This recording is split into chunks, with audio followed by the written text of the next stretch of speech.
$80 video games are going to just crash the industry. That's the point of this video, and I want to explain this point of view, but I also want people to disagree with me, to give me feedback, to tell me how I'm wrong, because I don't feel like I am. But a lot of times on the internet, you accidentally get stuck in echo chambers. There's algorithms, there's feedback loops, there's the balkanization of online. It's basically the fact that when I'm going online, when I'm doing research, when I'm making videos and stuff, I am, even if incidentally, kind of seeing what I'm looking for, right? And it does feel like everybody is super, super pissed that Nintendo, of all people, is the first company to say, yes, video games need to cost $80. The $80 price tag on Mario Kart for Nintendo Switch 2 seems to have pissed off everybody, but I'm terrified that everybody is about to start going up and up and up. $90 games, $100 games, $120 games for something like Elder Scrolls 6. And I wanted to talk about this because I do truly believe that this price point, $80, is going to cause a complete collapse of the industry with more studio closures, more complete flops, and more people maybe even walking away from the hobby, or maybe just getting into piracy and only playing everything bootleg. But let me talk about this and kind of explain where I'm coming from, because I am the kind of person where I grew up in the 90s. I grew up playing everything I possibly could, from 8-bit, 16-bit, the first PlayStation, seeing the earliest cutscenes and first RPGs ever. And as fun as that was, I'm starting to feel like we've sort of lost something in this perpetual push for the most insane graphics and highest price tags possible. But let me explain what the hell I'm rambling about. Hi, hope you're having a great day, and if you could please give this video a like and subscribe if you haven't already. Now, the backlash towards Nintendo has been insane. I have to admit that I have to really applaud people, because a lot of times when Nintendo does stuff, people very relentlessly defend it. And yeah, there are some Nintendo people that are busting out inflation charts and talking to economic professors and stuff about why specifically $80 games is a good thing. And I feel like on an emotional level, on a vibes level, this is crossing a precipice. When I see tweets like this, now, Angry Joe, obviously, he likes to get angry. He's an angry rant kind of guy. And he said this: "Now pay for our system tutorial, you pay pigs, and be glad we don't charge you $100 for Pokemon. Actually, maybe we will. You'll pay it anyway. Ha, by the way, Doug Bowser was vice president for EA, so this tracks." So, yeah, that is true. They did announce that you have to pay for the system tutorial. It's $10 to get the tutorial for freaking Nintendo Switch 2. But I feel like the reason this is being met with so anger, why is it that $80 feels so much bigger than $70? Why does it feel so much bigger than $60? I do feel like we're crossing this threshold where it's not just that people are more broke or that people have less spending money. I think it's that right now, even in America, with tax, you're paying almost $100 for the base version of game. Games that a lot of times have microtransactions or season passes or all sorts of extra DLC later. So if you're trying to get the complete experience of something now, it's going to cost you over $100. But what I've kind of been reflecting on is that gaming used to have entry points, low entry points, in that back in the day, you know, if you weren't playing the latest and greatest, the most cutting edge cool thing, if you purposely bought last gen or something, there were cheaper options to get into video games. Do you know why I'm called the Dreamcast Guy? This is my real life nickname, because back in the day, being extremely broke, I got the Dreamcast after it failed. The games used to be $3 for $5. They were in discount bins like crazy. So because I was dirt freaking poor, I couldn't afford a PlayStation 2 or an Xbox or anything like that. I just would literally dig through discount bins, and I found some incredible RPGs, Grandia, Shenmue. I mean, I had so many games that not only blew my mind, but shaped the way I saw gaming. And yeah, the other kids weren't playing it. Yeah, the other kids probably saw it as these discount cheapo games, but they were damn fun and they were damn beautiful, even if they weren't, the latest and greatest.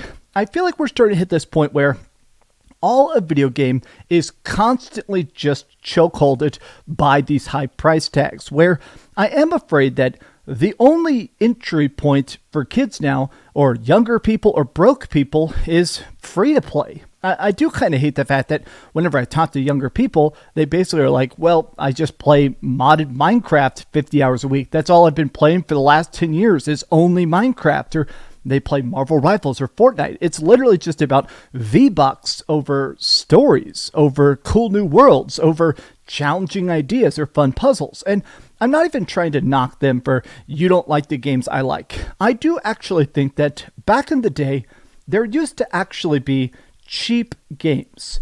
There used to be a way to constantly get invested in these series. Like when I see this wall of PlayStation 2 games or even this wall of PlayStation 3 games, a lot of this stuff, think about it. All right, you got Jak and Daxter. Okay, play Jak and Daxter. Oh, you missed Jak and Daxter 1. Jak and Daxter 2 is about to come out. Well, now the first game is going to get a steep discount. You have a chance to get in. Oh, or now the entire trilogy is out. You have a chance to jump in and play those games at a discounted rate.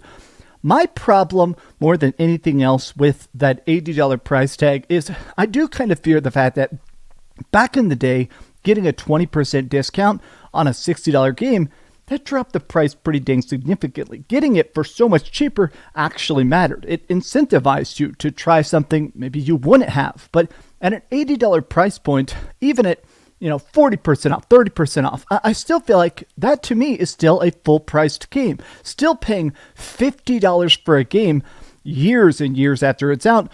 To me, I'm afraid of the fact that more of these companies are going to be absolutely terrified to experiment whatsoever. And honestly, the long dev times is becoming an issue. I was listening to this podcast called Resident Arc. It's like a RPG channel, and they talk a lot about Final Fantasy, from the music to the cutscenes and stuff like that. And they're basically talking about why has Final Fantasy failed? What happened to Final Fantasy? I mean, it used to sell tens of millions of copies, and now if it breaks 3 million copies or 5 million copies, they're celebrated in the streets for basically breaking even. How is it that Final Fantasy went from the king of all RPGs in every region worldwide to something that's basically almost irrelevant? And I say that as Final Fantasy being one of my favorite things of all time. And they basically said, well, back in the day, the games were always coming out. You got Final Fantasy 7, 8, and 9 back to back. Final Fantasy 10 coming out right after that. And when I see stuff like Final Fantasy 10, this game's art style, its voice acting, its world, it is some of the coolest stuff ever. And I can't help but think about the fact that we're in a spot where it did help that when Final Fantasy 10 is coming out, Final Fantasy 7 is dirt cheap. Okay, now do you want to get that Final Fantasy bug? Are you willing to try something that maybe is outside your comfort zone with an open mind to see what it's like? But if every game is $80 or up, what happens to games that are $90 or $100? I love Final Fantasy, but I'm not going to pay $90 for one of those games. I mean, to me, that just seems ridiculously, exorbitantly expensive. I have seen more and more and more people in my comment section straight up saying, I grew up playing video games, I grew up loving video games, but I think I'm priced out. I just can't afford to keep up. Systems being so expensive. I mean, the PS5 Pro being $700, obviously that's optional, but even a PlayStation 5 being $550 in a lot of regions now if you want a disc drive on it. I mean, let's face it, the Nintendo Switch, we don't know the price of the Switch 2 after tariffs, but it's probably going to be about $600. I've seen a lot of people saying, I just have to emulate. I have to pirate. I have to bootleg games. I simply cannot afford to buy these games unless they're on deep, deep, deep discount. There's a thing that some people are kind of mad about. It's kind of a controversial thing, flashcards. This is like a little microchip. It lets you play every single Game Boy Advance game in the entire world on one little cart. It's great. You can put Pokemon hacks, you can put translated games, you can put stuff that wasn't released. And I've been lately thinking about the fact that this adorable Gengar Game Boy that I had made, I love this thing a lot. I could, hypothetically, get trapped on a desert island with a pile of batteries and a bunch of protein powder and just sit there and play this for years and years and years. And I almost think about the fact that as the $80 price tag is being introduced, I think more people are going to kind of consider that. I review video games. I'm going to keep playing video games. I'm going to keep trying the latest and greatest stuff. I'm open-minded to great new mind-blowing experiences, but I do have to admit that a lot of times in my videos, and I've expressed this in reviews, I think I grade on a scale somewhat. A $20 game that completely blows your mind but is only 5 hours long, I treat that differently. I think that's fine. But if you're charging me, $60, $70 for a 5-hour game, I'm going to grade that differently. And I'm starting to think, I feel like an $80 game has to blow my mind in a way that a $60 game doesn't, that a $40 game doesn't. Like, $80 Mario Kart specifically feels like such a bridge too far. Of all the games to even attempt this with, I think it's really signifying the fact that prices are going to keep going up. And you can math that out and say, oh, it's inflation, it's the new market, it's what people will obey with. I really think that we're going to hit a point where very, very soon, I do have a feeling that people are going to start buying dramatically less. I think we're going to start to see a lot of games with huge marketing, huge budgets, crashy cutscenes and everything, flashy cutscenes and everything, and people are going to go, that's great, I'll buy it in 5 years, or I'll bootleg it.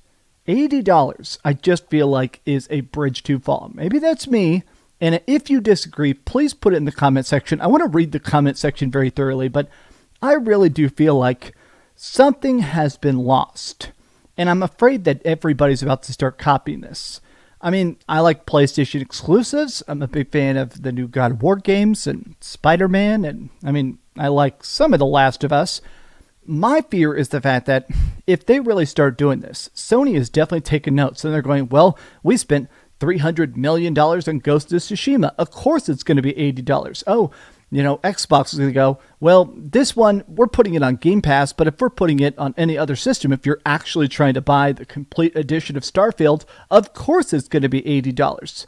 I think this is going to end up causing such a pay gap where sales go down and profits do not match it. These have just been some off-the-cuff thoughts, though, because honestly, I am concerned. Video games are my passion, especially I just love daring, cool, original games, and games will always exist. People will always be programming new stuff. There will always be new indies, new challenging experiences, new stuff that's going to tell great stories and tantalize us and have cool first-person shooters. But my fear is that everything is about to be free to play. Everything is about to be filled with microtransactions, and the classic age of badass stories and great cutscenes, I just have a feeling that it's all about to evaporate. But maybe I'm wrong. Tell me your thoughts in the comments down below. And if you enjoyed this video, be sure to give it a like and subscribe if you haven't already. And please keep dreaming. Man. I kind of miss cheap games. I'll be honest, I miss the hell out of cheap games. Thanks so much for watching that video. If you want to see something else, you can always click this link to see what I put up last, or, subscribe and see what's coming up next. Also, I promise that whatever I do, it'll try not to suck.